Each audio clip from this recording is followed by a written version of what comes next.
أعوذ بالله من الشيطان الرجيم. بسم الله الرحمن الرحیم. الحمد للہ.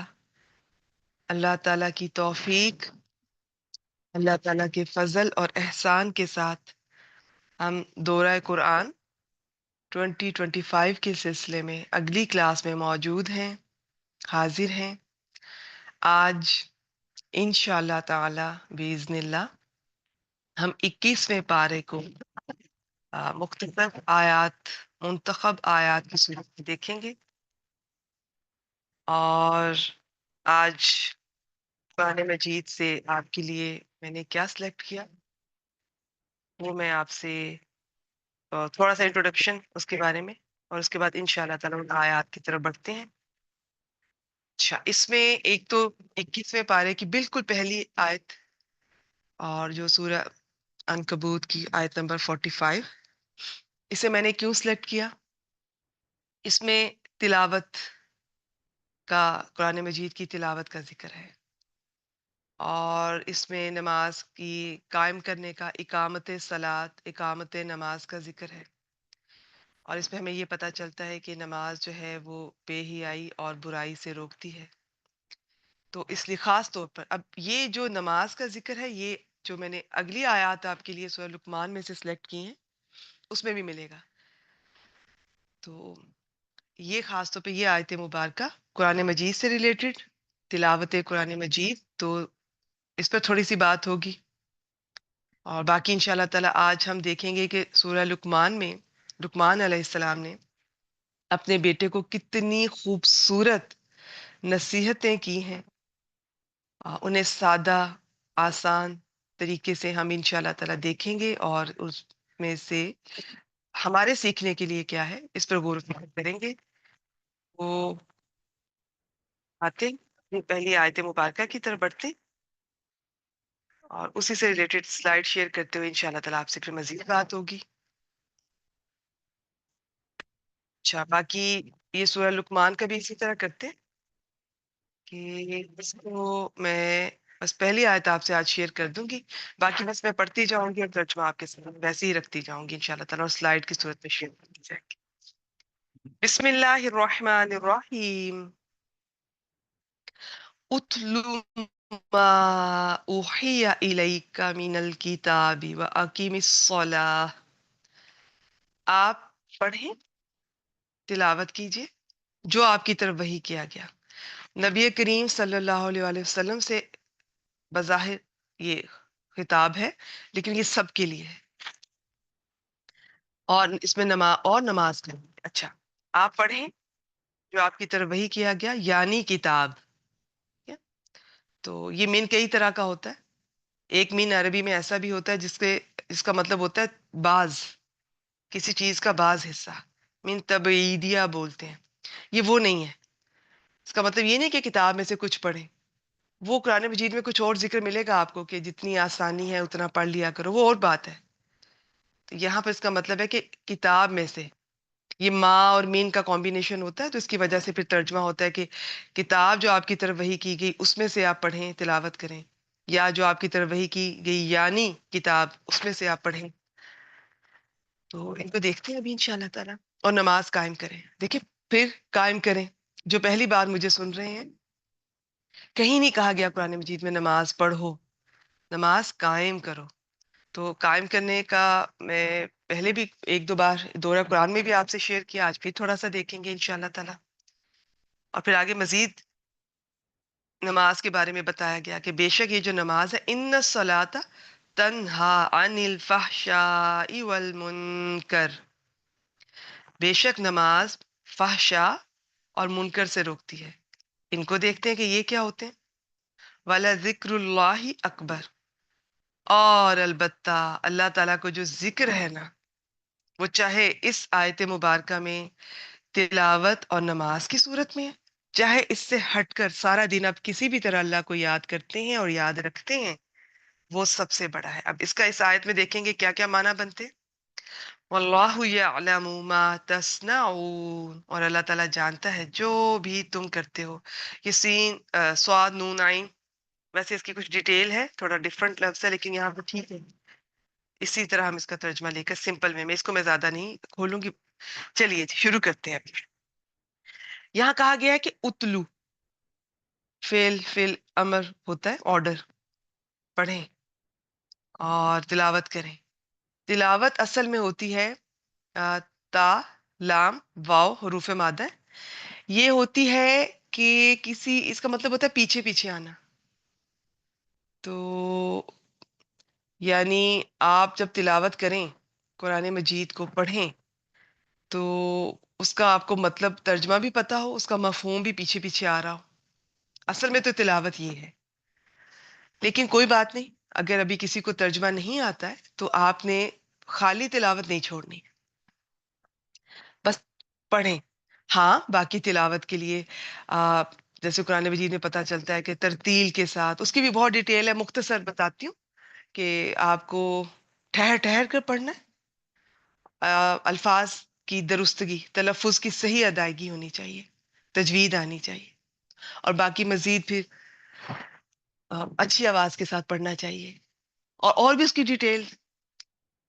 تو یہاں پہ اب تلاوت کی بات ہو رہی ہے. اچھا ویسے تلاوت میں یہ چیز ہوتی ہے کہ کوئی دوسرا پڑھے، کسی کو پڑھ کے سنانا.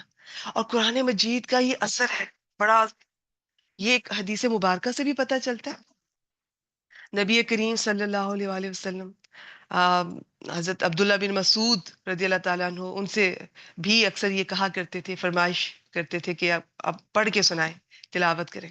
تو وہ آگے سے ہی کہتے تھے کہ میں پڑھ کے سناؤں آپ کو، یعنی آپ تو صاحب قرآن ہیں. تو یہ اس کا ایک اثر اور ہوتا ہے جب کوئی تلاوت کرتا ہے. جب ہم پڑھ رہے ہوتے ہیں ایک اور اثر ہوتا ہے، وہ بھی اثر ہوتا ہے. سبحان اللہ، اثر تو ہے ہی ہے. اثر تو اس کے الف لام میم حروف مقطعات میں بھی ہے. ہمیں علم نہیں ہے لیکن اثر تو ہے. یہ تو معجزہ ہے، نرا معجزہ ہے، سراسر معجزہ ہے. تو اثر تو ہے. اسی طرح جب کوئی دوسرا پڑھتا ہے نا، تو اس کا ایک اپنا ہی اثر ہوتا ہے. تو خود بھی پڑھیں، تلاوت کریں، سیکھیں، سکھائیں، اور تلاوت بھی سنا کریں. اور اس کا پھر آپ کو مزہ بھی آئے گا، آپ کو سمجھ بھی آئے گی. آپ جب کسی کو کوئی پڑھ رہا ہوگا، آپ پھر اس کی عربی الفاظ پہ غور کریں گے آہستہ آہستہ، ان شاء اللہ تعالیٰ پھر ترجمہ بھی سمجھ آ رہا ہوگا، پھر اس کا ایک اور ہی اثر ہوتا ہے. تو یہاں کہا گیا کہ آپ تلاوت کریں جو آپ کی طرف وحی کیا گیا، یعنی قرآن پاک. الکتاب، کتاب کے جی کئی معنی ہوتے ہیں، لکھی ہوئی چیز بھی اس کا ایک معنی ہوتا ہے. تو کتاب کی فارم میں یہاں پہ ال لگا ہوا ہے، تو الکتاب سے مراد قرآن مجید ہے. یہاں پہ لکھی ہوئی اگر اس کا ترجمہ کرتے ہیں تو وہ جو لوح محفوظ میں لکھی ہوئی ہے، کیا اللہ تعالیٰ کے معزز فرشتوں سے اللہ تعالیٰ نے وہاں پہ لکھوائی. اچھا، اب اس کی تلاوت کا کیوں میں نے یہ آیت سلیکٹ کی ہے، باقی تو اس میں یہ دیکھیں گے انشاءاللہ تعالیٰ. اور نماز قائم کریں، پھر یہ دیکھتے ہیں نماز قائم کرنے کو میں مختصر جو پہلی بار سن رہے ہیں پھر ریوائز کر دیتے ہیں کہ اس میں کیا ہوتا ہے. پھر نماز روکتی ہے فحشاء اور منکر سے. یہ دیکھتے ہیں کہ فحشاء اور منکر کیا ہوتے ہیں، کیسے روکتی ہے، اور اگر نہیں روکتی تو کیا نماز میں کوئی کمی ہے؟ نہیں، یہ آپ نے یاد رکھنا ہے. نماز میں کوئی کمی نہیں ہے، نماز ادا کرنے والے میں کمی ہوگی. اگر کوئی نماز کو صحیح طرح سے ادا کرتا ہے، کوئی، میں اس لیے یہ باتیں شیئر کر رہی ہوں، ایسا نہ ہو کہ تلاوت کے بعد میں اگلی آیت پہ چلی جاؤں، بعض دفعہ ذہن سے نکل جاتی ہے. تو چلیں جو بات جہاں ذہن میں آ رہی ہے وہیں آپ سے شیئر کرتی جاؤں. تو اس میں کیا ہے کہ نماز میں کوئی کمی نہیں ہے، نماز ادا کرنے والے میں کمی ہوتی ہے. نماز تو ایک کمپلیٹ پیکج ہے. نبی اکرم صلی اللہ علیہ وآلہ وسلم نے جو عمل کیا، جو فعل کیا، جسے اتنا پسند فرمایا، آنکھوں کی ٹھنڈک قرار دیا، اپنی وصیت جو آخری بات جو کہ کسی کو کہی جاتی ہے وہ کتنی امپورٹنٹ ہوتی ہے، اس میں ایک نماز بھی تھی. ایک ہم ہی نہیں سمجھے نماز ہے کیا، کیوں ہے. ہم بس نماز چھوڑنے کے چکروں میں کبھی ہم خود کو یہ کہہ کر خوش کرتے ہیں کوئی بات نہیں، حقوق العباد پورے کرو، اللہ تعالیٰ اپنے حقوق بخش دے گا. وہ تو بالکل بخش دے گا، ایسا ہی ہوگا، ایسا ہی ہے. لیکن حقوق العباد کیسے پورے ہوں گے؟ حقوق العباد تو پورے نہیں ہو سکتے جب تک اللہ تعالیٰ نہ چاہے. یاد رکھیے گا، سب سے آسان کام اللہ تعالیٰ کو راضی کرنا ہے. اگر سچا ایک آنسو بھی نکل آیا تو وہ راضی، نہیں نکلیا تب بھی راضی. اگر آپ شرمندہ ہیں کسی بات پر، آپ سوری ہیں، آپ معافی چاہ رہے ہیں، آدم علیہ السلام جب انہیں ان سے غلطی ہوئی، معافی چاہ رہے تھے، انہیں الفاظ نہیں مل رہے تھے، اللہ تعالیٰ نے خود الفاظ سکھائے اور پھر معاف کر دیا، پھر درجات بلند کیے، پھر کیسے یہ نبوت اور یہ سارا کچھ ان سے کس منصب پہ فائز کیا، کیا کام لیا گیا. تو وہ اللہ تعالیٰ تو تیار بیٹھے ہوتے ہیں راضی ہونے کے لیے، بندہ ہی نہیں قدم بڑھاتا. تو یہ ہماری بھول ہے کہ ہم اللہ تعالیٰ کے حقوق کو سائڈ پہ کر کے، کیونکہ ہمیں مشکل لگ رہی ہے، ہمارا دل نہیں چاہ رہا، تو ہم یہ اپنے آپ کو یہ کہہ کے کبھی یہ تسلی دیتے ہیں، کبھی کہتے ہیں کوئی بات نہیں، ابھی خوشو خضو نہیں ہے، جب کنسلٹیشن ہوگی، میرے بچے بڑے ہو جائیں گے، میں فارغ ہو جاؤں گی، پھر کریں گے نا، پھر مزہ آئے گا. نماز تو ایسے پڑھنی چاہیے. یہ کیسی نماز ہے کہ آپ کی توجہ کدھر ہے، دھیان کدھر ہے؟ یہ تو بڑی زیادتی ہے، بڑا غلط ہے. دیکھیں یہ سب وسوسے ہیں، یہ شیطانی وسوسے ہیں، ان کو پہچانیے. خشوع و خضوع فرض نہیں ہے نماز میں پھر بتا دوں. نماز فرض ہے، خشوع و خضوع فرض نہیں ہے. مل جائے تو سبحان اللہ، نہ ملے تو آپ کو چھوڑنے کا عذر نہیں آپ پیش کر سکتے. اور یہ جو بندوں کے حقوق کی میں نے بات کی، یہ تو آپ بھول جائیں کہ اگر آپ نے اللہ کے حقوق پورے نہیں کیے، آپ اللہ کو یاد نہیں کر رہی. اللہ کا اتنا بڑا میسج جو کلیئر نماز کا، کہ کسی کو آپ کو اس کی تفسیر میں جانے کی بھی ضرورت نہیں ہے. کتنی بار قرآن مجید میں آیا نماز قائم کرو، نماز قائم کرو، نماز قائم کرو. قیامت کے روز سب سے پہلے جس کا سوال کیا جائے گا. اور ہم اتنا کیجول لے رہے ہیں، اتنا فار گرانٹیڈ لے رہے ہیں کہ کوئی بات نہیں، حقوق العباد پورے کر لیں. بیٹی حقوق العباد تو پورے ہی نہیں ہوتے ہیں جب تک اللہ تعالیٰ کی مدد شامل نہ ہو. اور اللہ تعالیٰ کیسے آپ کی مدد کریں گے جب آپ اللہ تعالیٰ کو یاد ہی نہیں کر رہے، مدد ہی نہیں مانگ رہے؟ اور بندے تو راضی نہیں ہوتے. یہ آپ یاد رکھیے گا، لوگ نہیں راضی ہوتے جب تک اللہ نہ چاہے. لوگ تبھی راضی ہوں گے جب اللہ تعالیٰ کی مدد اور اذن شامل ہوگا. اور وہ کب شامل ہوگا؟ جب آپ کی پرائیورٹی اللہ تعالیٰ ہوں گے، آپ کا جو بھی وقت ہے وہ اللہ تعالیٰ کے لیے، آپ کی جو انرجی ہے وہ آپ اللہ تعالیٰ کے لیے، آپ کا جو اسکل ہے وہ آپ اللہ تعالیٰ کے لیے لگا رہے ہیں، اللہ تعالیٰ کے راستے میں آپ اپنے آپ کو لگا رہے ہیں کسی بھی صورت میں. تو پھر آپ کا وہ وقت جو دنیا کو کلیریفیکیشن دینے میں، راضی کرنے میں، اور خود کو جسٹیفائی کرنے میں، کبھی کسی کو کسی طرح سے راضی کرنے میں، کبھی کسی طرح سے جو کھپانے میں لگتا تھا نا، وہ اب اللہ تعالیٰ ضائع نہیں ہونے دیتے. دین سے جڑے ہوئے لوگوں کا یہ ان معاملات میں ان کا وقت نہیں ضائع ہوتا. وہ لوگ خود ہی اللہ تعالیٰ ان سے یا تو راضی کر دیتے ہیں، یا ان کو احساس ہوتا ہے کہ یہ اس میں بھی وقت لگے گا، صبر سے آپ اپنی طرف سے نبھاتے جائیں. ٹھیک ہے، تو یہ چیز، یہ بات ہوتی ہے. تو یہ نماز تو چھوڑنی ہی نہیں ہے، کچھ بھی ہو جائے، کچھ بھی ہو جائے. یہ میں نہیں کہہ رہی ہوں، یہ قرآن مجید، یہ سنت سے پتہ چلتا ہے، صحابہ کرام رضوان اللہ علیہم اجمعین کے طرز عمل سے پتہ چلتا ہے. نماز تو نہیں چھوڑنی ہے. کھڑے ہو کے نہیں پڑھ سکتے، آپ بیٹھ کے پڑھ لیجئے. بیٹھ کے نہیں پڑھ سکتے، لیٹ کے پڑھ لیجئے. کوئی وضو نہیں کر سکتا، تیمم کر لیجئے. کوئی خود نہیں کر سکتا، کوئی کروا دے تیمم. لیکن نماز نہیں چھوڑنی، یہ اپنے دل پہ نقش کر لیں. اچھی ہے، اور میں کبھی نماز کو برا نہیں کہوں گی، کیونکہ مجھے یہ لگتا ہے کہ اگر کوئی شخص وہ کبھی کسی بھی نماز کے لیے کبھی اٹھا ہے، اس نے دنیا چھوڑی ہے، وہ اٹھ کر اس نے وضو کیا ہے، وہ آیا ہے، اس نے اللہ اکبر بولا ہے، وہ کھڑا ہوا ہے، اس نماز میں اس نے کم از کم کسی سے بات نہیں کی، اس کو پتا ہے کہ میں اللہ کے لیے پڑھ رہا ہوں، اللہ کے سامنے کھڑا ہوں، توجہ نہیں ہے، کوئی بات نہیں ہے. لیکن جو وہ کر رہا ہے، کہیں تو اس کے ذہن میں ہے نا کہ میں اس ذات کے لیے کر رہا ہوں. اس کا یہ طرز عمل نارمل عام اس وقت جس طرح ہم بات کر رہے ہیں اس طرح تو نہیں ہے نا. نماز والا رکھ رکھاؤ کچھ تو کیا اس نے. تو میں کیسے کہہ دوں کہ نماز اچھی ہے یا بری؟ یہ فیصلہ اللہ تعالیٰ کریں گے.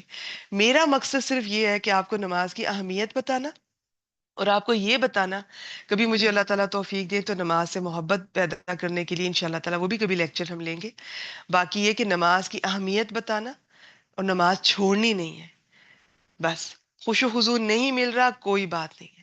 آپ سیٹسفائیڈ نہیں ہے، کوئی بات نہیں ہے. آپ نے یہ جو ایکٹ کیا نا، جو آپ اذان ہوئی، نماز کا وقت ہو چلا، آپ نے دنیا چھوڑ کے جو نماز کی طرف آپ آئی ہیں، بس یہی کرتے جائیں، کرتے جائیں، کرتے جائیں. ایک دن اللہ تعالیٰ نے چاہا تو انشاءاللہ تعالیٰ یہ بھی قبول کر لیں گے، اور پھر آپ کو اس میں فردر آگے لے جائیں گے.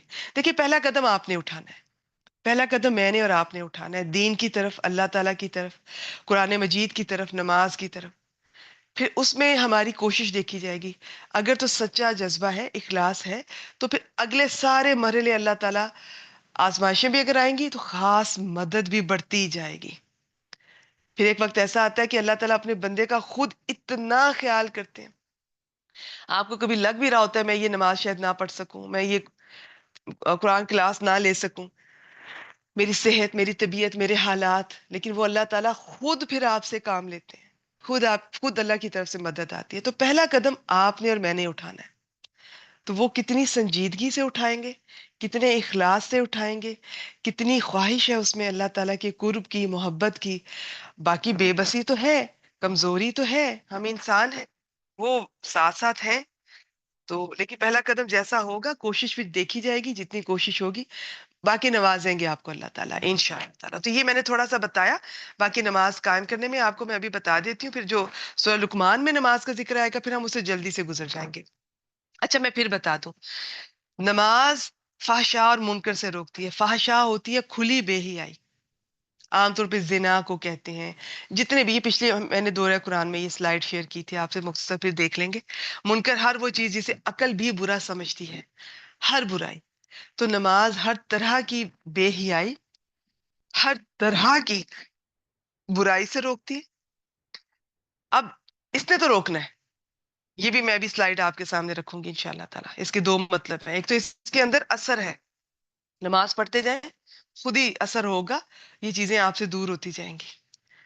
دل پہ جب آپ قرآن مجید سے جڑ کے دیکھیں، تلاوت بڑھا کے دیکھیں، جب قرآن پاک دل میں جانے لگتا ہے نا تو باقی چیزیں جو ہیں ان کی پھر جگہ کم ہونے لگتی ہے. دنیا کی چیزوں کی، یہ برائیوں کی، بری عادات کی، دنیا کی محبت کی، ان کی جگہ کم ہونے لگتی ہے، ان دلچسپی کم ہونے لگتی ہے. کیونکہ دل میں پھر قرآن کے الفاظ جا رہے ہیں نا، تو وہ اپنا گھر کر رہے ہیں، پھر ان کا اثر آنا شروع ہو جاتا ہے. اسی طرح نماز ہے. تو پھر نماز، کیونکہ یہ ذکر ہے اللہ تعالیٰ کا، تلاوت بھی ذکر ہے، نماز بھی ذکر ہے. تو ذکر میں بڑی طاقت ہوتی ہے. ذکر سب سے پاورفل چیز ہے اس کائنات کا. کائنات کی ہر چیز ذکر کر رہی ہے اللہ تعالیٰ کا، ایک ہم انسان نہیں کرتے. تو ذکر کا اثر ہوتا ہے. آپ جب شروع کرتے ہیں نماز، تلاوت، کوئی کچھ بھی آپ شروع کرتے ہیں، آپ کو چاہے دل میں خیال آ رہے ہیں، آنے دیں، آنے دیں، زبان سے ذکر جاری رکھیں. اس ذکر میں اتنا اثر ہے، اتنی پاور ہے، ایک دن یہ اب ڈومینیٹ کرے گا اور دنیا کی باقی سب چیزوں کو نکال باہر کرے گا انشاءاللہ تعالی. اب اگر نماز میں تو روکنا ہے، ایک تو نماز میں اثر ہے، ٹھیک ہے، اور دوسرا نماز کی ڈیمانڈ ہے آپ سے. ڈیفینیٹلی جب آپ ایک نماز 5 وقت پہ پڑھیں گے 5 دفعہ، تو ایک نماز سے دوسری نماز کے بیچ میں بھی انشاءاللہ تعالی انسان کو حیا آئے گی گناہ کرتے ہوئے. تو نماز کا اثر آئے گا الٹیمیٹلی. بس آپ نے 5 وقت چھوڑنی نہیں ہے، ان کے 5 وقت وقت پر پڑھنی ہے، قائم کرنی ہے. قائم کرنے کا میں ابھی آپ کو بتاتی ہوں انشاءاللہ تعالی. اب اگر نماز نہیں روک رہی ہے، ویسے تو ایک حدیث مبارکہ ہے، مسند احمد کی ہے یہ، اس سے پتہ چلتا ہے کہ ایک شخص نے نبی کریم صلی اللہ علیہ وسلم کو یہ ذکر کیا کہ ایک فلاں شخص ہے، وہ نماز بھی پڑھتا ہے اور چوری بھی کرتا ہے. صبح کو چوری کرتا ہے، اس طرح سے وہ نماز بھی پڑھتا ہے اور چوری بھی کرتا ہے. آپ صلی اللہ علیہ وسلم نے فرمایا کہ اگر تو ایسا ہی ہے تو اس کا یہ عمل ہے نا، یہ نماز والا، یہ ایک دن اس کو اس کے اس عمل سے روک دے گا، چھوٹ جائے گی چوری اس سے. اگر وہ نماز نہیں چھوڑے، آہستہ آہستہ اس پہ جمع رہے، تو یہ اتنا اثر ہے اس نماز کا. اب اگر فرض کریں آپ نماز بھی ادا کر رہے ہیں، پڑھ رہے ہیں، لیکن کوئی برائی گناہ نہیں چھوٹ رہا، تو کمی نماز میں نہیں ہے، کمی ہم میں ہے. ہماری کوشش ویسی نہیں ہے، ہمارے ہم میں اخلاص ویسا نہیں ہے. پھر کبھی ہم ایک پڑھ لیں گے، ایک چھوڑ دیں گے، کبھی 3 پڑھ لیں گے، 2 چھوڑ دیں گے. زیادہ سے زیادہ کوئی تیر مارا 4 پڑھ لی، یا زیادہ سے زیادہ تیر مارا تو ایک دن 5 پڑھ لی، اگلے دن پھر کمی بیشی. پھر خواتین میں دیکھنے میں آیا کہ جب یہ پیریڈز کی وجہ سے، منتھلی سائیکل کی وجہ سے جب ان کی نمازیں چھوٹتی ہیں، تو جیسے ہی کلیئر ہوگا نا، جیسے ہی جس ٹائم پہ اندازہ ہو جاتا ہے خواتین کو، چلے شروع میں بچیوں کو نہیں پتا چلتا، ایک وقت اور عمر کے ساتھ خواتین کو اندازہ ہو جاتا ہے، ان کو اپنی عادت کا بھی پتا ہوتا ہے، میری 6 دن 7ویں دن میری اس طرح سے یہ کلیئر ہوتا ہے. تو جیسے ہی آپ نے نظر رکھی کلیئر ہوا، وہ نماز آپ پر فرض ہو گئی. اب آپ کو ادا کرنی ہے. لیکن ہم خواتین سستی اور غفلت کا شکار ہو جاتی ہیں. ہمیں بعض دفعہ کئی کئی دن لگ جاتے ہیں اپنی پرانی روٹین پر آنے پر. پھر جب پرانی روٹین پر آتی ہے نماز کی تو اس کے بعد پھر اگلا سائیکل آ جاتا ہے, اس کا وقت ہو جاتا ہے. تو اس طرح نہ کیجیے گا, پوری کوشش کریں, نیت کریں. اس میں کچھ مسائل بھی ہیں کہ اگر اس وقت آپ نے پتا چلا تو اس میں ہو سکتا ہے آپ کو لیٹ پتا چلا اور پچھلی کسی نماز کا بھی وقت اس میں شامل ہوگا. لیکن میں مسائل کے جوابات نہیں دیتی ہوں, نہ میں ان میں, یہ میرا ٹاپک نہیں ہے, یہ میرا فیلڈ نہیں ہے. ویسے تو میرا کوئی بھی فیلڈ نہیں ہے, اللہ تعالیٰ کی توفیق ہے جس نے مجھے یہ علم دے رہے ہیں الحمدللہ. اور جو قرآن پاک سے ریلیٹڈ جو میرا انٹرسٹ ہے, میری محبت کہہ لیجئے, مجھے بس بڑھ رہی ہے میری الحمدللہ اللہ تعالیٰ کی توفیق سے. تو جو میں سیکھ رہی ہوں وہ میں آپ سب سے شیئر کر رہی ہوں. مسائل میرا فیلڈ نہیں ہے, وہ اس میں بھی کبھی آپ دیکھ لیجئے گا انٹرسٹ ہو, نہیں تو کم از کم اتنا ضرور کیجئے, ایمانداری سے جینوئنلی نظر رکھیں, جیسے کلیئر ہو وہ آپ پر فرض ہے. غسل کریں, وہ نماز اب آپ ادا کریں گی. ہاں وہی میں آپ کو بتا رہی ہوں نا, غسل میں آگے مسائل ہیں, اس وقت نہیں کر سکتے تو کیا کرنا ہے, یا ذرا لیٹ ہو گیا تو اس نماز کا کیا حکم ہے, تو وہ پھر پتہ کر لیجئے گا کہ اس میں کیا ہوتا ہے. چلیے سمپل یہ ہے, جو میرا مقصد ہے وہ آپ کو نماز نہ چھوڑیں. کیا دیتی ہے کیا نہیں دیتی, کیا آپ کو ملتا ہے کیا نہیں ملتا ہے, اس بحث میں ابھی نہ پڑیں.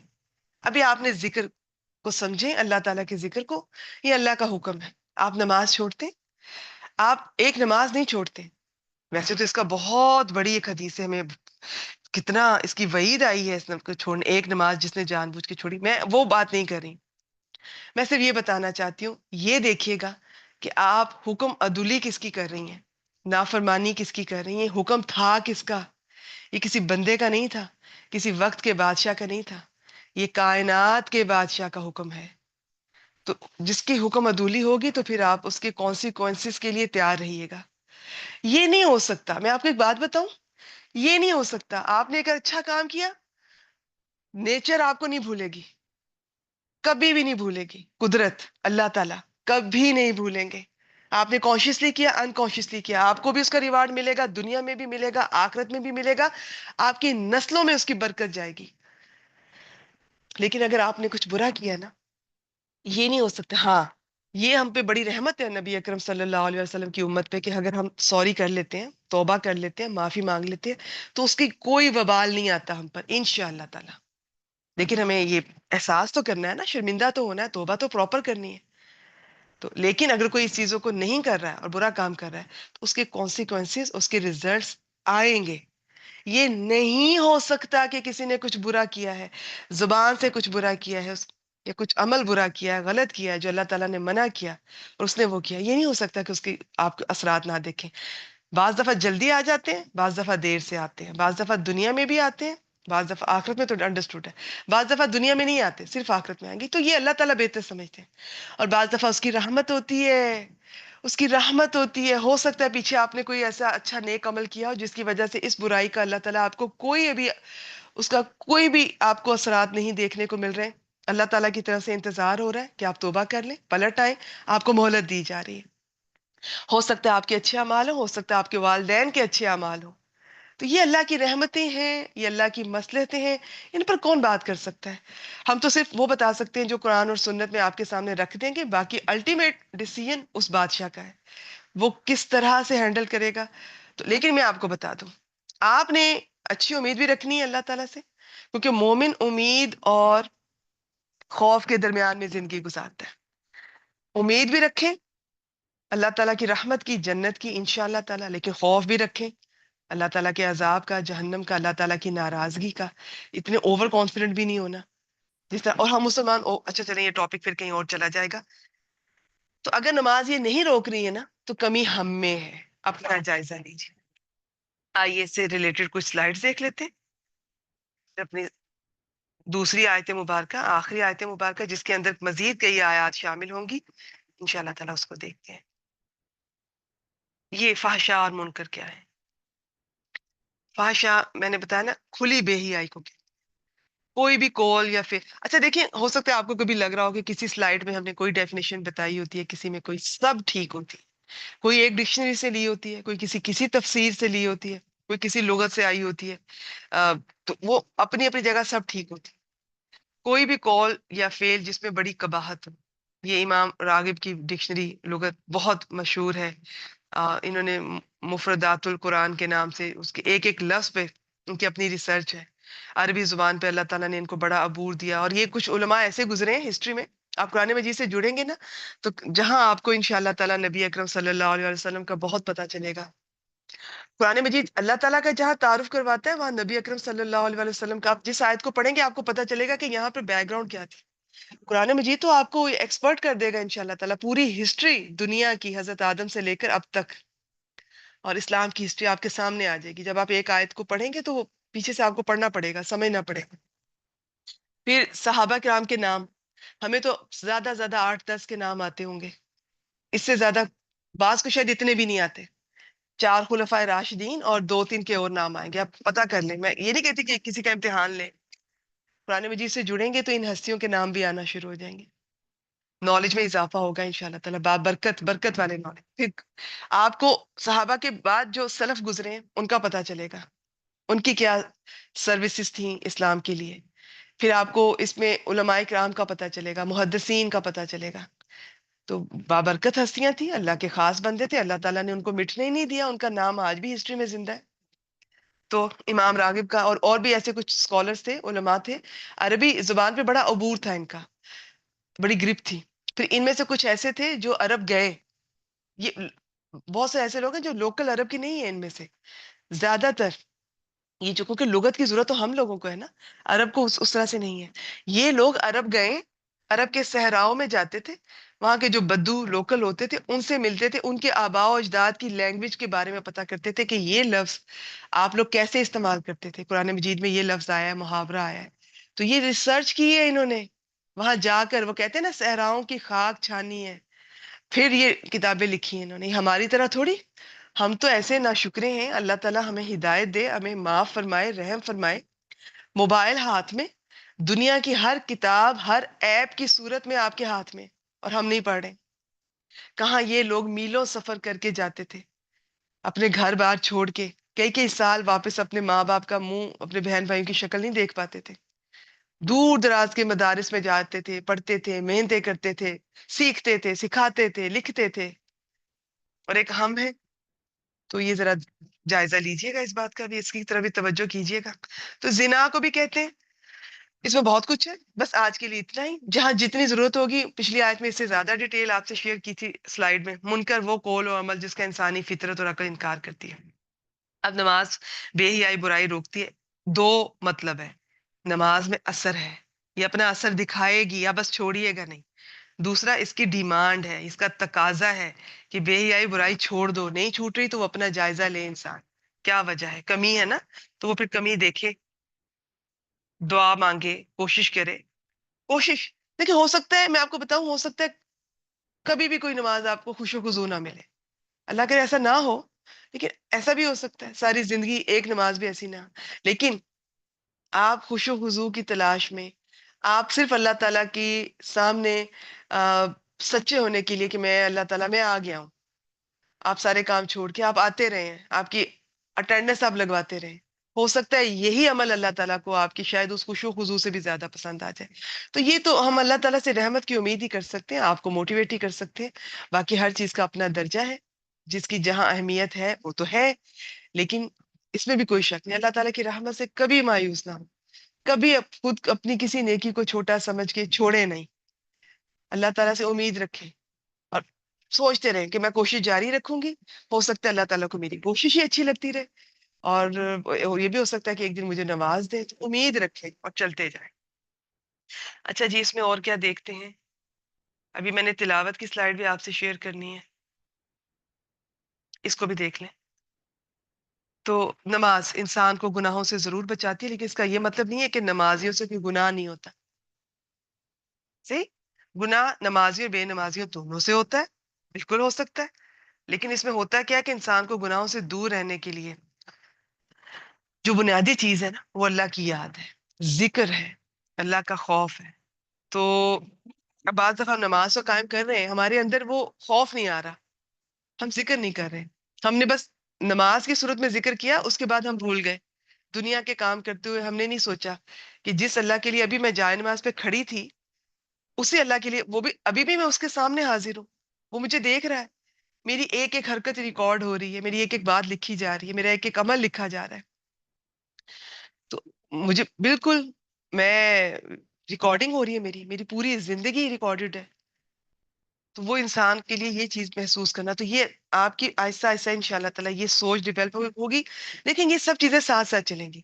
اب خالی نماز اس میں رول پلے نہیں کرے گی، ہو سکتا ہے انیشیل لیول پہ ساتھ قرآن مجید سے جڑیں گے، ساتھ ان شاء اللہ تعالیٰ. جب یہ قرآن مجید سے جڑنا تو بہت ضروری ہے. قرآن مجید سے جڑنا کیوں ضروری ہے کہ آپ جب بار بار قرآن مجید کو پڑھتے ہیں اس کو سمجھتے ہیں، تلاوت کرتے ہیں، تو جو دین ہے نا، دین جو قرآن مجید اصل ہے، وہ بار بار آپ کی آنکھوں کے سامنے آتا رہتا ہے. پھر آپ کچھ بھی کرتے ہیں، آپ دو نمازوں کے بیچ میں بھی کچھ کر رہے ہوتے ہیں، وہ آیات آ جائیں گی، وہ منظر آپ کی آنکھوں کے سامنے آ جائیں گے. نبی کریم صلی اللہ علیہ وسلم کا وہ وقت آپ کی آنکھوں کے سامنے پھر جائے گا. وہ باتیں یاد آ جائیں گی کہ اس موقع پہ انہوں نے یہ کہا، یہ کیا. تو آپ کوئی بھی کام کرنے لگے گے تو ان شاء اللہ تعالیٰ خیر ہوگی اس میں، برائیوں سے انسان کو حیا آئے گی. تو یہ سارے ذکر سارا دن ساتھ ساتھ چلیں گے تو بات بنے گی. لیکن ان شاء اللہ تعالیٰ اس کا مطلب یہ نہیں ہے کہ ابھی آپ تلاوت نہیں کر پا رہے تو میں تب تک نماز نہ پڑھوں. نہیں، نماز بھی لے کر چلیں، اور نماز کے ساتھ ساتھ یہ پوری کوشش کریں کہ تلاوت بھی قرآن مجید سے جڑیں بھی اور سمجھ کر پڑھیں. اچھا جی، نماز کو اگر احسن طریقے سے قائم کیا جائے، عاجزی، انکساری، آداب اور خشوع و خضوع کے ساتھ، تو اس کا اثر انسان پر پڑتا ہے. سورۃ البقرہ میں نماز قائم کرنے کا حکم دیا گیا تاکہ انسان گمراہیوں کی تاریکیوں سے نکل کر ایمان اور عمل کی روشنی کی طرف آئے. تو اس میں کچھ اور دیکھتے ہیں، اس کی کوئی اور سلائیڈ. اچھا جی، میرے خیال میں یہی اگر کوئی مس ہوتی ہے تو میں آپ سے بعد میں شیئر کرتی ہوں. اب میں آتی ہوں. ہاں، ایک یہ رہ گئی ہے. یہ اس میں ابھی جو لفظ ہے نا، والا ذکر اللہ اکبر، اور اللہ کا ذکر بہت بڑا ہے. یہ جو اکبر کا لفظ ہے نا، یہ گرامر اسٹوڈنٹس کو پتا ہے کہ یہ افعلو کے وزن پر ہے. اس کا مطلب ہوتا ہے، اگر یہ اکیلا وزن آتا ہے تو اس کا مطلب ہوتا ہے سب سے زیادہ. اگر اس کے بعد من آئے تو پھر ہوتا ہے کہ فلاں چیز سے زیادہ. لیکن اللہ تعالیٰ کے ساتھ من نہیں آ سکتا. اللہ تعالیٰ کا کمپیریزن ہی نہیں بنتا کسی سے. تو اللہ تعالیٰ کا یہ اکبر کا وزن اللہ تعالیٰ کے لیے جب آ رہا ہے تو سب سے بڑا ہے، ہر لحاظ سے بڑا ہے جی. ذات کے لحاظ سے، صفات کے لحاظ سے، ہر لحاظ سے اللہ تعالیٰ سب سے بڑے. اچھا، اب اس کے تین مطلب ہیں. ایک تو یہ کہ یہ نماز جو اللہ کا ذکر ہے یہ بہت بڑا ہے، اتنا بڑا ہے کہ بے حیائی اور برائی سے روکے گی. دوسرا مطلب یہ ہے کہ نماز بے حیائی اور برائی سے روکتی ہے، تو یقیناً اللہ کا ذکر چاہے اس کی نماز میں ہے تب بھی، نماز کے بغیر تب بھی بہت بڑی چیز ہے. یہ آپ کو ہر طرح کی فحشاء اور منکر سے روکے گا. تیسرا مطلب یہ ہے کہ اللہ تعالیٰ کو یاد کرنا ہی سب سے بڑی بات. اور اللہ تعالیٰ کا ذکر جب کوئی کرتا ہے تو اللہ تعالیٰ اس شخص کا اس سے بہتر مجلس میں ذکر کرتے ہیں. کوئی تنہائی میں کرتا ہے تو اللہ تعالیٰ اس طرح سے، کوئی لوگوں میں کرتا ہے تو اللہ تعالیٰ فرشتوں میں اس کا ذکر کرتے ہیں. ٹھیک ہے. تو اللہ تعالیٰ کا ذکر یعنی کہ ایک ذکر ہے جو بندہ کر رہا ہے، تو اس ذکر میں ہے کہ وہ ذکر چاہے نماز ہے، تلاوت ہے، وہ خود بہت بڑا ہے. اچھا، میں دو مطلب ہے سمجھا دیتی ہوں. تفسیر ہوتی تو میں ان کو اور کھولتی، ٹائم نہیں ہے. دو باتیں سمجھ لیں. والا ذکر اللہ اکبر، اللہ کا ذکر بہت بڑا ہے. ایک مطلب یہ ہے کہ اللہ کا ذکر، یہ جو نماز ہے، تلاوت ہے، یہ بہت بڑی چیز ہے. یہ آپ کو خود ہی سب برائیوں سے، گناہوں سے انشاءاللہ روکے گی. اس میں بڑا اثر ہے. دوسرا یہ کہ اللہ تعالیٰ کی طرف سے ذکر اللہ، اللہ کا ذکر، اللہ کا اپنے بندے کو یاد کرنا بڑی چیز ہے. ایک مطلب میں نے کیا بندے کا اللہ کو یاد کرنا کسی بھی طرح سے. دوسرا میں نے اس کا مطلب بتایا اللہ کا بندے کو یاد کرنا ہے. بعض مفسرین نے اس کا یوں بھی ڈیٹیل بتائی ہے، یعنی نماز میں بندہ اپنے رب کا ذکر کرتا ہے، اسے یاد کرتا ہے، تو یہ بڑی بات ہے. تو لیکن اس کے جواب میں جو اللہ تعالیٰ اپنے بندے کا ذکر کرتا ہے، اسے یاد کرتا ہے، تو یہ سب سے بڑی بات ہے. ٹھیک ہے. میں امید کرتی ہوں آپ کو اس چیز کو آپ نے تھوڑا سمجھا ہوگا. دل تو چاہتا ہے ہر سلائیڈ پہ رکوں، ہر لفظ پہ رکوں، اس کو بہت ڈسکس کریں. پتہ نہیں پھر موقع ملتا ہے نہیں ملتا. آپ میں سے کوئی دوبارہ مجھے سنتی ہے نہیں سنتی، پتہ نہیں مجھے ملتا ہے نہیں ملتا.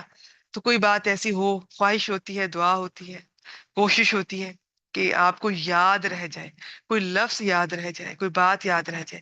اچھا جی، اب تلاوت کو دیکھتے ہیں. تلاوت کو دیکھتے ہیں، پھر ہم اپنی دوسری آیات پہ چلتے ہیں. تلاوت، اتلو ما اوحیا الیک. تو اس آیت مبارکہ میں تلاوت کا مختصر بتا دیتی ہوں. قرآن مجید کی تلاوت سے دل میں ایمان، کردار کی پختگی. پھر اب بات یہ ہے کہ یہ جو ابھی آیت مبارکہ میں نے آپ کے سامنے رکھی نا، یہ مکی سورہ، تو مکہ کے حالات میں جو سچویشن تھی، اگر آپ کو سیرہ کے پوائنٹ آف ویو سے بھی آپ نے پڑھا ہو تو آپ کو اندازہ ہوگا. اب وہاں پر جو سچویشن تھی، برداشت اور صبر کی ضرورت تھی.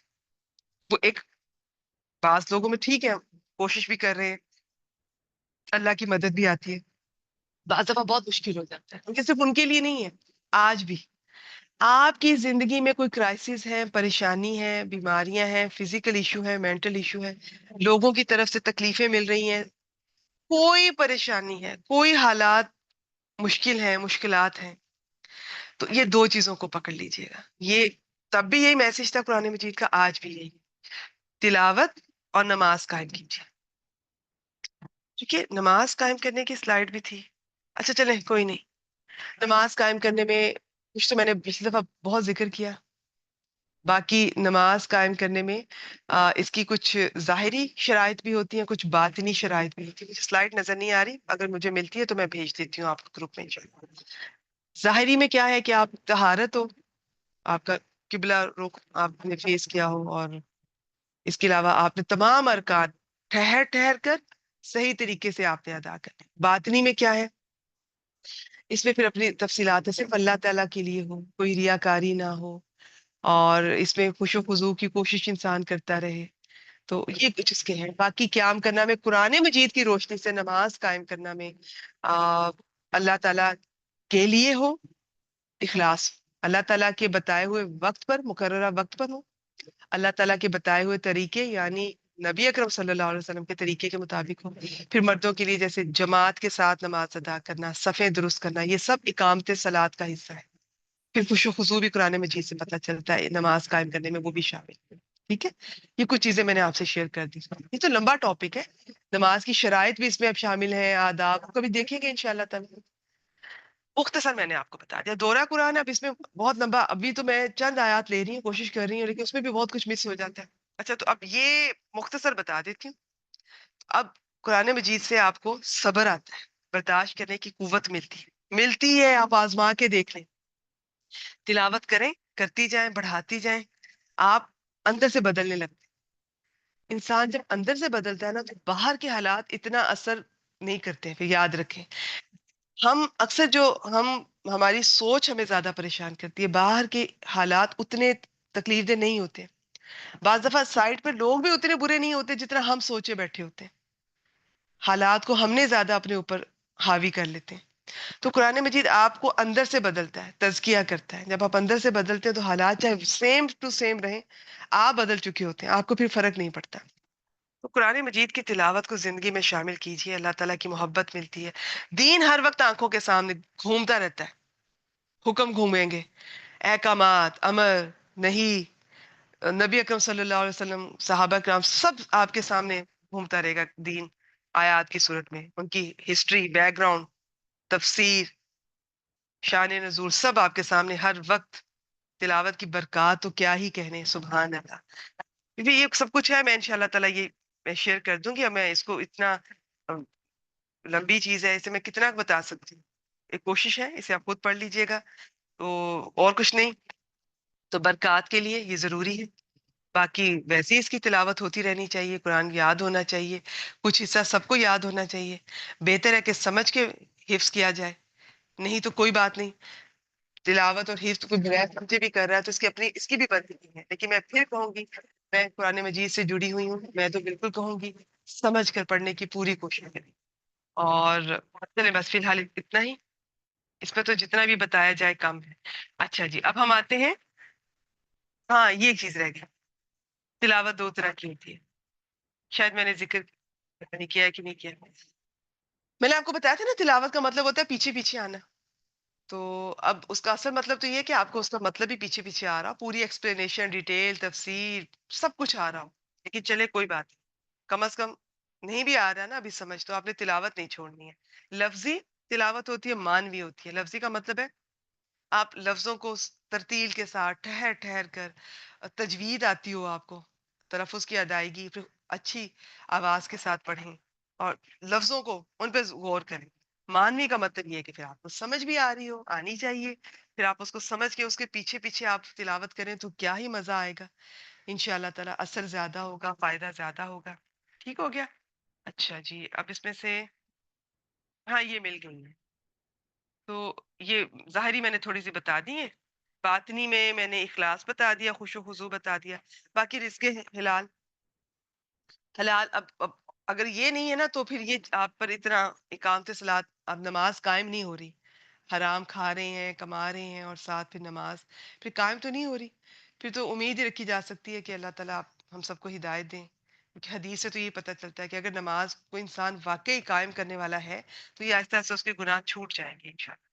اچھا جی، آتے ہیں جی اپنی آخری آیت مبارکہ کی طرف. اور یہ ایک آیت مبارکہ اپنے اندر بہت کچھ لے کر سمیٹے ہوئے ہیں. تو میں انشاءاللہ تعالیٰ اس کی سلائڈ ایک شیئر کر دوں گی، اور میں ساری نصیحتیں جو لقمان علیہ السلام نے اپنے بیٹے سے کی مختصر پھر آپ کے سامنے رکھوں گی. بسم اللہ الرحمن الرحیم. یہ اب سورہ لقمان ہے، آیت نمبر 13 سے 17 ہم آج دیکھیں گے. وَإِذْ قَالَ لُقْمَانُ لِابْنِهِ وَهُوَ يَعِظُهُ يَا بُنَيَّ لَا تُشْرِكْ بِاللَّهِ. اور جب لقمان علیہ السلام نے کہا اپنے بیٹے سے، جس سے کہا جاتا ہے نا، اس کے ساتھ یہ لام کا حرف آتا ہے. اچھا، اب یہ ابن کو پڑھنے کے عربی میں اپنے انداز ہوتے ہیں، تو بس سمپل پیچھے سے ملا کے پڑھیں گے تو لبنی. اچھا خیر، آگے چلتے ہیں، میں پھر اپنی اصل ٹاپک سے نہ ہٹ جاؤں. وَهُوَ يَعِظُهُ، جبکہ وہ اسے کیا کر رہا تھا، اس حال میں کہ وہ لقمان علیہ السلام اپنے بیٹے کو نصیحت کر رہے تھے، یا نصیحت کرتے ہوئے انہوں نے کہا.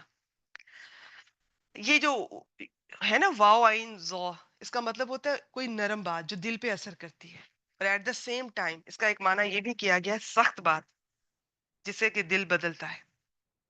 تو نصیحت پہلے نرمی سے کرنی ہے، حسب ضرورت تھوڑی سختی سے کی جا سکتی ہے، ڈرایا بھی جا سکتا ہے. وہ نصیحت کر رہے تھے اپنے بیٹے کو. اب آپ ذرا دیکھیے گا لقمان علیہ السلام، ان کے بارے میں مختلف رائے ہیں تفاسیر میں. بعض کے مطابق یہ نبی تھے، بعض کے مطابق کوئی دانا تھے، جو بھی تھے، یہ ہمارا ٹاپک اس وقت نہیں ہے. کتنی خوبصورت نصیحتیں کر رہے ہیں. انداز دیکھیے گا، نصیحتیں دیکھیے گا، پھر اپنا جائزہ لیجیے گا. کیا آپ اپنے بچوں سے اس طرح بات کرتے ہیں؟ کیا آپ انہیں اس طرح کی نصیحتیں کرتے ہیں؟ پھر کہتے ہیں یا بنیہ، یہ ہوتا ہے اے میرے بیٹے، یا حرف ندا ہوتا ہے عربی میں. بنیہ اسم تصغیر ہوتا ہے، کسی چیز کی چھوٹائی بیان کرتا ہے. آپ نے اردو میں اسم مکبر مصغر شاید پڑھے ہوں، ہم تو اردو بھی نہیں صحیح پڑھتے تھے، بس وہ نمبر لینے کے لیے تھوڑی پڑھتے تھے. یہ تو اب عربی سے جڑے تو تھوڑا اردو کا ساتھ بھی تھوڑا دلچسپی بھی بڑھی ہے، اور اس تھوڑی اردو بہتر ہو رہی ہے الحمدللہ. تو اس میں کیا ہوتا ہے، اب یہ یا بنیہ بڑا خوبصورت لفظ ہے. اس میں یہ نہیں ہے کہ اے بیٹے، اے میرے بیٹے، اے میرے چھوٹے سے بیٹے، اے میرے پیارے بیٹے. یہ بہت خوبصورت انداز ہے، اور یہ ہر دفعہ آپ دیکھیں گے اسی طرح کہیں گے، اے میرے چھوٹے بیٹے، اے میرے بیٹے، اے میرے پیارے بیٹے. تو یہ انداز آپ جب کسی کو نصیحت کرتے ہیں نا تو نرمی سے کرنی ہے، محبت سے، شفقت سے. بہت الفاظ کا چناؤ خوبصورت ہو، انداز بھی خوبصورت ہو، اور حکمت کے ساتھ کرنی ہے. 24 گھنٹے نصیحت نہیں کرنی، ورنہ آپ کے بچے آپ کی نصیحت قبول نہیں کریں گے. کسی کو بھی 24 گھنٹے نہیں کرنی. پھر اس طرح سے، اے میرے پیارے بیٹے، لا تشرک باللہ، تو اللہ تعالیٰ کے ساتھ کسی کو شریک مت ٹھہرا.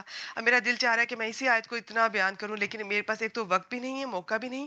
دوسرا یہ میں نے شرک کے بارے میں دورہ قرآن میں الحمدللہ تھوڑا سا آپ کو مختصر آئیڈیا دیا، اس کو میں اب جلدی سے لے کے چل رہی ہوں. سیکھنے کی بات کیا ہے؟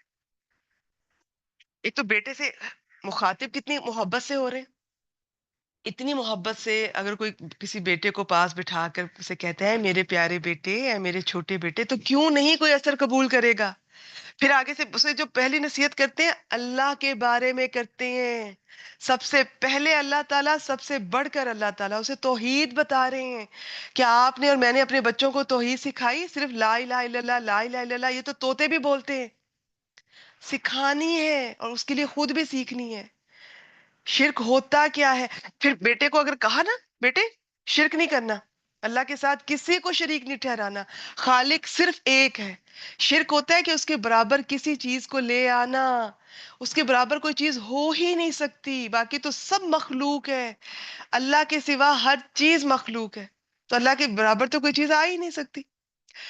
اب بیٹے کو کہہ رہے ہیں بیٹے شرک نہ کرنا، اور ہم کہہ دیتے بیٹے جھوٹ نہ بولو، بیٹے یہ مت کرو، بیٹے یہ کرو، اب یہ مت کرو، اب یوں کرتے ہو، اب بہت بدتمیز ہو گئے ہو، اب شرارتیں کرتے رہتے ہو.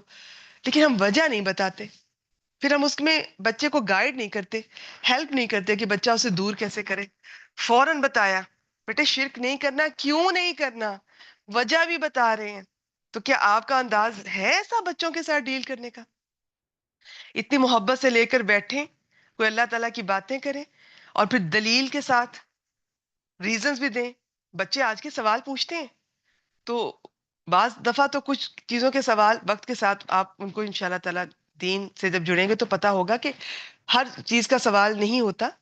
کچھ چیزوں پر ہمارا ایمان ہوتا ہے، اور وہ ایمان ہی مطلوب ہے بغیر دیکھے. لیکن زیادہ تر چیزوں کا آپ کو قرآن مجید سے سب دلیل کے ساتھ اللہ تعالیٰ بات کرتے ہیں.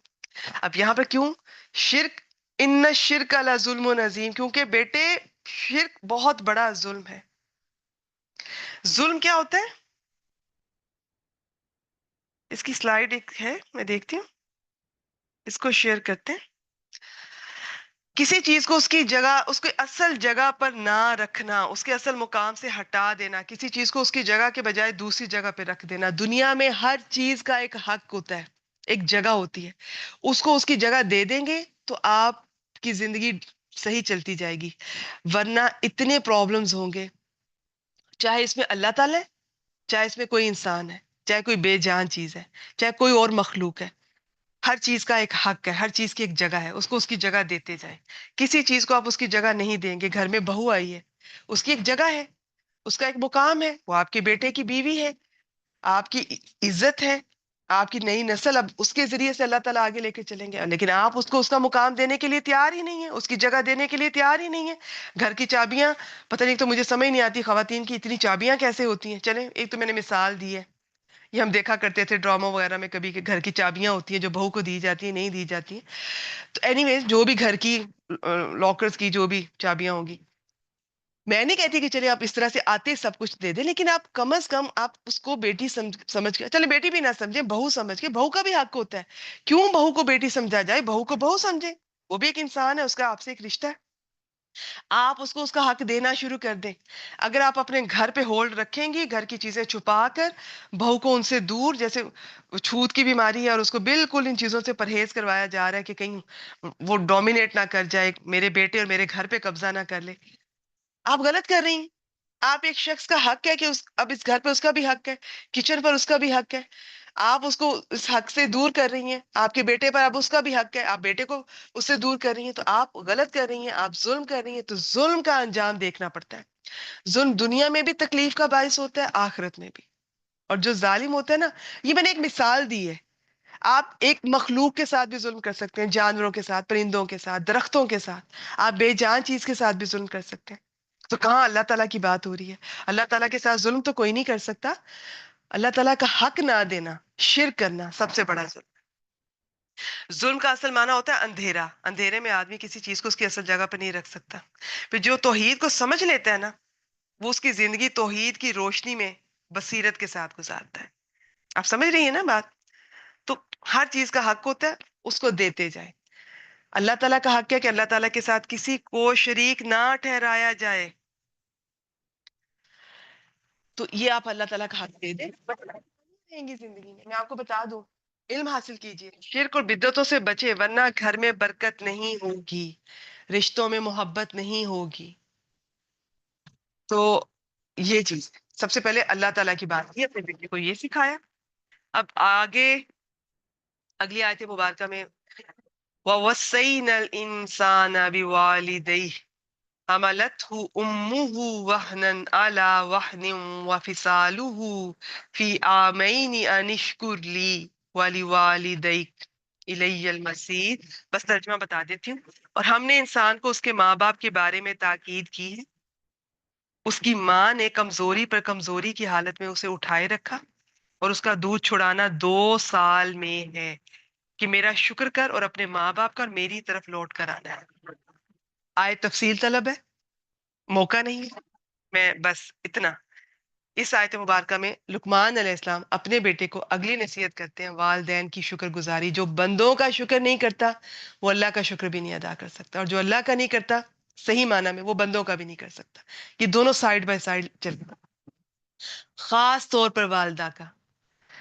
کیونکہ ماں جس دن سے ماں کو یہ پریگنینسی کا عمل شروع ہوتا ہے، اس دن سے لے کر وہ 9 مہینے، پھر پریگنینسی جو ڈیلیوری کا پروسیس ہے، اس کے بعد وہ جو نفاس کے دن ہے، جو ہمارے ہاں تو 40 دن کہا جاتا ہے، ضروری نہیں ہے. اس سے پہلے کوئی پاک ہو جائے تو نماز ادا کرنی ہے، اگر اس سے پہلے کوئی کلیئر ہو جاتا ہے تو. اچھا، تو وہ پھر دودھ پلانا، پھر راتوں کو جاگنا، نیند قربان، آرام قربان، چین قربان، وہ بے چینی. ماں میں کہتی ہوں کہ پیدا بھی ہو جاتا ہے، سب کچھ اللہ کی طرف سے ہی ہوتا ہے. 9 مہینے بھی رکھنا آسان ہے، پیدا کرنا بھی آسان ہے. میں بات کر رہی ہوں وہ آسان نہیں ہے، میں آپ کو مثال دینے لگی. دودھ پلانا بھی آسان ہے، راتوں کو جاگ لینا بھی آسان ہے، بچے کی خدمت کرنا، خیال کرنا بھی آسان ہے. وہ جو بچہ پریشان ہوتا ہے یا بیمار ہوتا ہے، اور جو ماں بے چین ہوتی ہے نا، وہ بے چینی سب چیزوں پر بھاری ہے. وہ ایک ماں کے کنٹرول میں نہیں ہے. ایک ماں بچے کے ہاتھوں ساری دنیا سے ہار جاتی ہے، ہر چیز سے. وہ جب بچہ سامنے آتا ہے نا تو وہ کمزور پڑ جاتی ہے. وہ بے چینی اس کا بچے، میں سوچتی ہوں بچے، ہم تو خیر یہ کہہ ہی نہیں سکتے بچے میں نے تجھے پیدا کیا، 9 ماہ میں نے تجھے پیٹ میں رکھا. ہم کیوں کہیں؟ قرآن مجید جو بتا رہا ہے، ہماری سائڈ قرآن مجید لے رہا ہے، تو ہم کیوں جتائیں؟ بچوں کو قرآن مجید پڑھا دیں گے نا، انشاءاللہ تعالیٰ انہیں خود ہی پتہ چل جائے گا ماں نے کیا کیا کیا ہمارے لیے، باپ نے کیا کیا کیا. تو بچوں کو جتایا نہ کریں، جتانے سے عزت میں کمی آتی ہے، آپ کی ویلیو میں، آپ کی وہ. تو وہ ان کے انشاءاللہ تعالیٰ دعا کیا کریں بچوں کے لیے، اللہ تعالیٰ ان کا دل میں آپ کی محبت ڈالیں گے. تو یہ جو بے چینی ہوتی ہے نا، یہ سب چیزوں پہ بھاری ہے. بچے کسی چیز کا بدلہ نہیں دے سکتے جتنی بھی خدمت کر لیں. خاص طور پہ یہ جو ماں نے ہمارے لیے بے چین ہوئی ہے، میں اکثر سوچتی ہوں کہ جو میری ماں میرے لیے پریشان ہوئی، خاص طور پہ اپنے بچے ہوتے ہیں تو سمجھ آتی ہے کہ وہ اس کا بدلہ میں دے ہی نہیں سکتی. میری ماں جب کبھی میں بیمار ہوئی وہ بے چین ہوئی ہے میرے لیے، وہ ہستی میرے لیے پریشان ہوئی ہے. اچھا، اسی طرح میں نبی کریم صلی اللہ علیہ وسلم کا سوچتی ہوں. میں سوچتی ہوں کہ اتنی پریشان وہ ہمارے لیے ہوتے تھے اپنی امت کے لیے. انہوں نے اب دعائیں سنبھال کے رکھی ہوئی ہیں اپنی امت کے لیے، ہمارے لیے رویا کرتے تھے. کیا میں سب چیزوں کو چھوڑ دوں؟ میں قرآن کو چھوڑ دوں؟ میں حدیث کو چھوڑ دوں؟ میں اپنی ماں، اور نبی کریم صلی اللہ علیہ وسلم کی اس بے چینی، اس محبت، اس فکر کا ہی میں بدلہ نہیں اتار سکتی؟ تو اپنا اپنا سوچنے کا انداز ہوتا ہے نا، کسی کو کوئی چیز اپیل کرتی ہے، کسی کو کوئی چیز اپیل کرتی ہے. مجھے یہ چیز اپیل کرتی ہے کہ وہ میرے لیے، میں بھی اس امت میں شامل ہوں. میرے لیے وہ بے چین ہوئے، میرے لیے جو روئے ہیں اس میں میں بھی ہوں.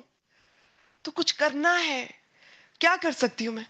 تو جو میں کر سکتی ہوں ان کے مشن کو آگے بڑھانا ہے انشاءاللہ تعالی.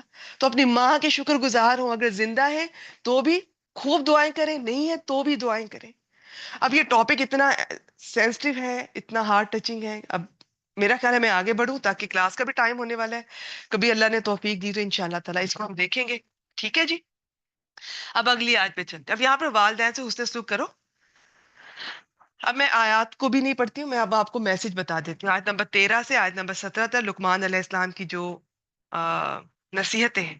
اب کہاں والدین کی شکر گزاری، کہاں اللہ کا ذکر، اللہ کے بعد فوراً بعد والدین کا ذکر، ان سے محبت بتائی جا رہی ہے، ان سے حسن سلوک بتایا جا رہا ہے. ساتھ ہی اگلی آیت میں بتایا جا رہا ہے. میں یہ آیت پڑھ دیتی ہوں، کم از کم اس کا ترجمہ پڑھ دوں. اس طرح مجھے اچھا نہیں لگتا، مجھے مزہ نہیں آتا، مجھے لگتا ہے کوئی کمی رہ گئی. میں ترجمہ کر دیتی ہوں. اور اگر وہ دونوں تجھ پر زور دیں کہ تو میرے ساتھ اس چیز کو شریک کرے جس کا تجھے کوئی علم نہیں، تو ان کا کہنا مت مان، اور دنیا میں اچھے طریقے سے ان کے ساتھ رہے، اور اس شخص کے راستے پہ چل جو میری طرف رجوع کرتا ہے، پھر میری ہی طرف تمہیں لوٹ کر آنا ہے، تو میں تمہیں بتاؤں گا جو کچھ تم کیا کرتے تھے. اب دیکھیں، والدین کی اہمیت بتائی، کہا ان کی شکر گزاری کرو، احسان کرو، حسن سلوک کرو، ضرورتوں کا خیال کرو، احترام کرو، محبت.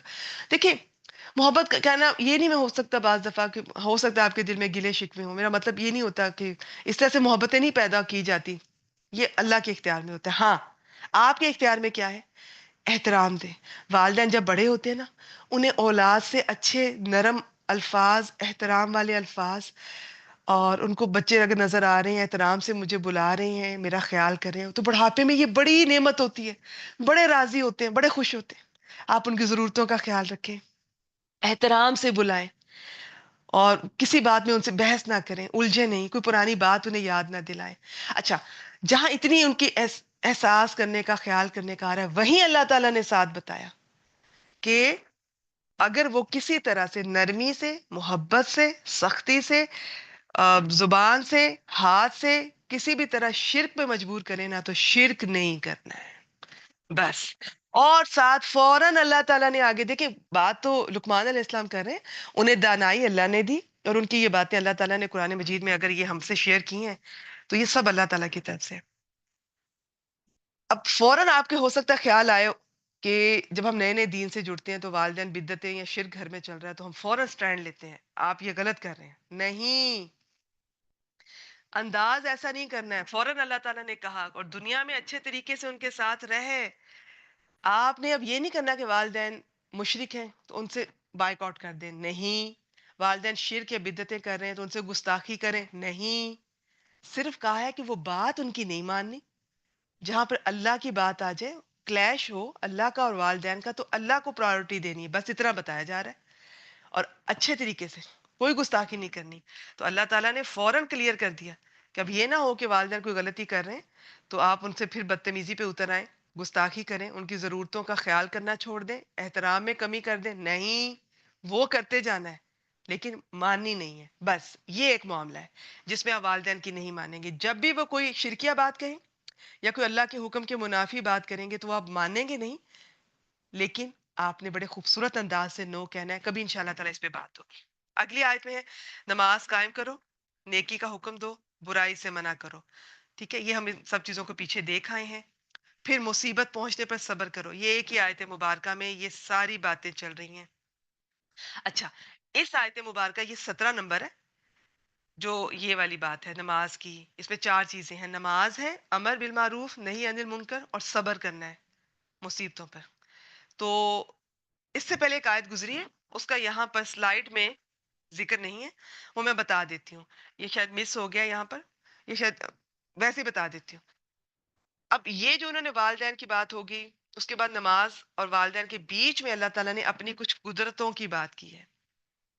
اس میں اللہ تعالیٰ نے بتایا، اے میرے چھوٹے بیٹے، اے میرے پیارے بیٹے، بے شک اگر کوئی چیز رائی کے دانے کے وزن کے برابر ہو، بس کسی چٹان میں ہو یا آسمانوں میں ہو یا زمین میں، تو اسے اللہ لے آئے گا. بے شک اللہ بڑا باریک بین، پوری خبر رکھنے والا ہے. ان اللہ لطیف خبیر.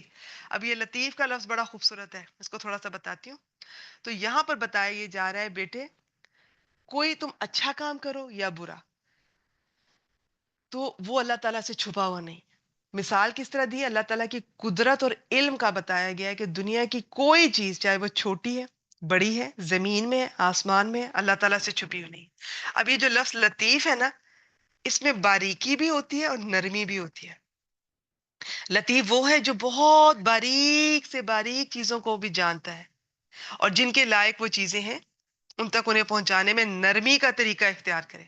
مثلاً اس کے لطیف ہونے کا اظہار اس کیڑے سے آپ دیکھیں کہ جو کسی بڑی چٹان کے اندر ہے، اس تک پہنچنے کا یا خوراک پہنچانے کا کوئی راستہ نہیں. اب اس خبیر، لطیف اور خبیر کا کام یہ ہے کہ اس نے اسے وہاں کس طرح پیدا کیا، کس طرح اس کی خوراک وہاں پہ پہنچائی، چٹان کو توڑ کر یا بغیر توڑے، اور اسے ذرہ بھر خراش بھی نہ آئی. تو یہ لطیف کے اندر انشاءاللہ تعالیٰ اسماء الحسنہ میں اس چیز کو دیکھیں گے. ابھی میں فی الحال اتنا ہی کرتی ہوں. تو یہ بیچ میں ایک قدرت کی بات تھی، علم کی بات تھی. اب اس کے بعد نماز، امر بالمعروف، نہی عن المنکر، اور کوئی مصیبت پہنچے تو اس پر صبر. اب صبر کیوں ضروری ہے؟ نماز میں بھی صبر چاہیے، نیکی کا حکم دینے میں بھی صبر چاہیے، برائی سے منع کرنے میں بھی صبر چاہیے۔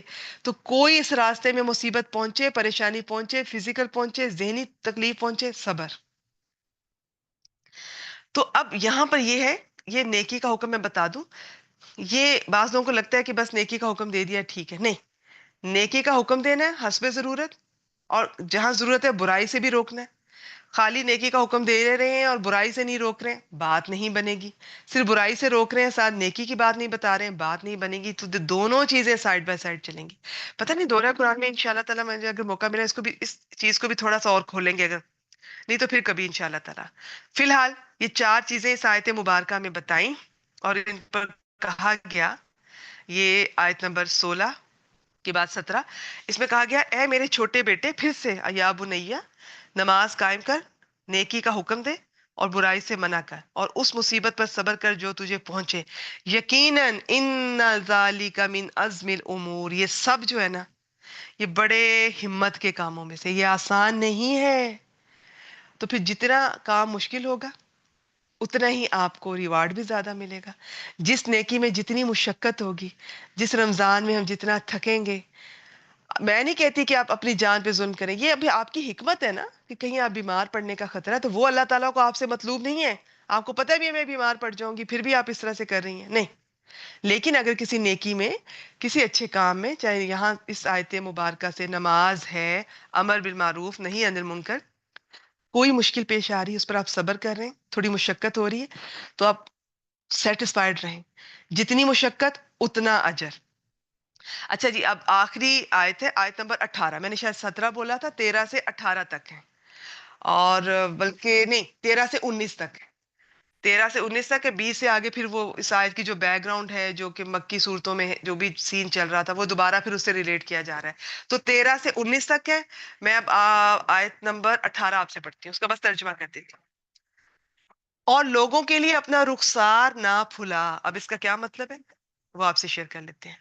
اور یہ عربی میں بعض دفعہ کچھ باتیں محاورات ہوتے ہیں، ان کا اور مطلب ہوتا ہے، ایگزیکٹ لفظوں میں مطلب اور ہوتا ہے، ایکسپلینیشن میں اور ہوتا ہے۔ اور زمین میں اکڑ کر نہ چل، بے شک اللہ تعالیٰ کسی اکڑنے والے کو، فخر کرنے والے کو پسند نہیں کرتا۔ ان اللہ لا یحب کل مختال فخور۔ تو عاجزی سے چلنا ہے، یہ ہم نے پچھلے دورہ قرآن میں اس پہ بات کی تھی۔ تو آپ کی چال میں بھی عاجزی ہو، آپ کی گفتار میں بھی عاجزی ہو، اور لوگوں کے لیے اپنا رخسار نہ پھلا اور زمین میں اکڑ کے نہ چل۔ مطلب یہ کہ لوگوں کو حقیر نہ سمجھو، اور لوگوں سے آپ نے آپ کے کوئی طرز عمل، نہ آپ کی گفتگو ایسی ہو، نہ آپ کے فیشیل ایکسپریشن ایسے ہو، نہ آپ کی چال ایسی ہو کہ جس سے لوگوں کے لیے حقارت کا اظہار ہوتا، نہیں، ایسا نہیں کرنا ہے۔ انہیں حقیر نہیں سمجھنا ہے، خود پسندی اور تکبر سے بچنا ہے، نرمی اور عاجزی اختیار کرنی ہے۔ بس یہ چیز اس میں بتائی جا رہی ہے۔ اب چاہے آپ زبان سے کسی کی تحقیر کرتے ہیں، چاہے آپ عمل سے کرتے ہیں، ہاتھ سے کرتے ہیں، نہیں، نہیں کرنی۔ کتنی خوبصورت ہیں، اب اس پہ تو بہت دل چاہ رہا ہے کہ اتنی لمبی بات کی جائے، لیکن چلیں انشاءاللہ تعالیٰ جب تفسیر کریں گے تو اس پہ بات ہوگی۔ اور اب یہ میں نے آپ سے شیئر کی تھی آیت نمبر 18، جس میں یہ بات ہوئی کہ زمین پر اکڑ کے نہ چلو، لوگوں سے عاجزی سے آپ پیش آؤ۔ اب ہم آخری آیت مبارکہ کی طرف چلتے ہیں۔ اچھا، یہ جو میں نے چال میں بات کی ہے نا، تو وہ میں نے اس میں جو پچھلی آیت نمبر 18 میں نے بات کی ہے کہ زمین میں اکڑ کر نہ چلو۔ تو میں ایکچولی اگر میرے سامنے دونوں آیات ہوں تو میں تھوڑا سا فرق بتاؤں گی کہ آیت نمبر 18 میں جو کہا گیا ہے کہ زمین میں اکڑ کے نہ چلو، اس میں بیسیکلی لوگوں کو حقیر سمجھنے سے منع کیا گیا ہے، اور عاجزی اور ان پہ کہا گیا ہے کہ اور اپنی چال میں میانہ روی رکھ اور اپنی آواز نیچی رکھ، بے شک سب آوازوں سے بری یقیناً گدھے کی آواز ہے۔ ان انکر الاصوات لصوت الحمیر۔ تو یہ آخری آیت مبارکہ میں یہ ہے کہ اب اپنی چال میں میانہ روی، پچھلی آیت میں اکڑ کے نہیں چلنا، اس میں تکبر کی بات تھی، خود پسندی کی بات تھی، لوگوں کو حقیر سمجھنے کی بات تھی۔ اس آیت میں، آخری آیت میں چال کی بات ہے، اس پر ہم پیچھے بات کر چکی ہیں۔ اور اپنی آواز نیچی رکھنی ہے، تو اس کا مطلب یہ ہے کہ گدھے کی آواز چونکہ بہت اونچی آواز سے بولنے اور چیخنے سے منع کیا گیا ہے، کہ جس طرح گدھا کرتا ہے۔ قرآن مجید میں نا گدھے کی آواز کا آپ کو ذکر ملے گا۔ زفیر اور شہیق، یہ دو الفاظ استعمال ہوئے۔ جب گدھا بولنا شروع کرتا ہے تو اس کی آواز جو ابتدائی آواز ہوتی ہے، اس کا عربی میں ایک اور نام ہے۔ جب وہ بولنا ختم کرتا ہے، چیخنا ختم کرتا ہے، تو وہ اس آواز کا عربی میں ایک اور نام ہے، اور دونوں کا قرآن مجید میں ذکر ملتا ہے۔ تو انشاءاللہ تعالیٰ یہ بعد میں دیکھیں گے۔ تو بات یہ کہ بڑی مکروہ آواز ہے، ناپسندیدہ آواز ہے، تو اس طرح سے نہیں ہونی چاہیے۔ تو اب بات یہ کہ بلا ضرورت نہیں بولنی، بہت اونچا نہیں بولنا ہے، کرختگی سے نہیں بولنا ہے، بہت تکبر سے نہیں بولنا ہے۔ تو یہ اس پہ پوری ڈیٹیل چاہیے تھی ہے، لیکن انشاءاللہ تعالیٰ پھر کبھی اللہ تعالیٰ نے توفیق دی تو موقع ملا تو آپ سے بات کریں گے۔ فی الحال اتنا ہی۔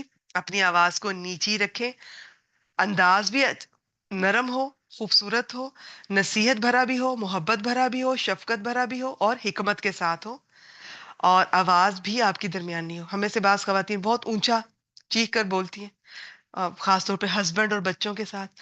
اب آپ کہیں گی کہ یہ میرا فیورٹ ٹاپک ہے، مجھے جب بھی موقع ملتا ہے میں اپنی بیٹیوں کو، بہنوں کو، میں یہ کہنے سے نہیں رکتی اللہ کہ بھول جاؤں کہ سب سے اچھا سلوک نہ شادی کے بعد آپ کے شوہر کا آپ پہ سب سے زیادہ حق ہے، اور آپ کے بچوں کا۔ تو سب سے زیادہ نرمی سے ان سے پیش آئے، خاص طور پہ بچوں کے سامنے نہ شاؤٹ کریں۔ اس کی اب ڈیٹیل ہے، تفسیر ہے، میں اب تفسیر میں نہیں جا رہی نا، موقع نہیں ہے، میں تو آپ کو سکھانے کی بات کر رہی ہوں۔ تو آپ کی آواز نرم ہونی چاہیے۔ کس کے ساتھ نرم ہونی چاہیے، کتنی نرم ہونی چاہیے؟ حکمت سے کام لیں، اور پلیز شوہروں کے ساتھ ذرا نرمی سے، محبت سے پیش آئیں۔ جتنی آپ میں نرمی ہو سکتی ہے، جتنی آپ کی آواز میں ملائمت، خوبصورت انداز اور محبت ہو سکتی ہے نا، وہ اپنے ہسبینڈ کے پہ نچھاور کیجیے، اپنے بچوں پہ نچھاور کیجیے، بچوں پہ شاؤٹ نہ کیا کیجیے۔ واقعی ہماری آوازیں پھر یہ گدھوں کی جیسی، اس طرح انسان لگتا ہے جب انسان غصے میں ہوتا ہے نا اور شاؤٹ کرتا ہے، وہ نہیں اچھا لگتا۔ کبھی آئینے کے سامنے کھڑے ہو کے دیکھیے گا، نہیں اچھا لگ رہا ہوتا ہے انسان۔ تو نرمی سے، محبت سے، سب سے خاص طور پہ شوہر سے، بچوں سے، باقی والدین سے، بزرگوں سے، سب سے، آپ کے جو ماتحت ہیں ان سے بھی شاؤٹ کرنا چھوڑ دیں۔ آپ کرتی ہیں تو اس رمضان میں آپ اپنے آپ سے عہد کریں، نیت کریں، میں شاؤٹ نہیں کروں گی، میں پوری کوشش کروں گی۔ جب شاؤٹ کرنے کی نوبت آئے فوراً تعوذ پڑھیں، اللہ تعالیٰ سے مدد مانگیں، کنٹرول کریں۔ آتے دنوں میں نہیں جاتی ہیں، آتے بعض دفعہ لمبا ٹائم لگ جاتا ہے ان کو دور کرنے میں، کوئی بات نہیں، کبھی مایوس نہ ہو۔ جو جو آپ قرآن مجید پڑھتے ہوئے آپ کو لگ رہا ہے یہ عادت میرے اندر ہے، اچھی نہیں ہے، قرآن مجید پسند نہیں کر رہا، اللہ تعالیٰ پسند نہیں کرے، میرے اہل خانہ کو اس سے تکلیف ہو رہی ہے میری وجہ سے، میری زبان سے، میرے ہاتھ سے، تو اس دورہ قرآن میں اپنے آپ کا جائزہ بھی لیں، اپنے آپ سے اپنی نیت کریں، وعدہ کریں اپنے آپ سے کہ میں اپنی یہ عادت بدلوں گی انشاءاللہ تعالی۔ چلیے جی، یہاں پہ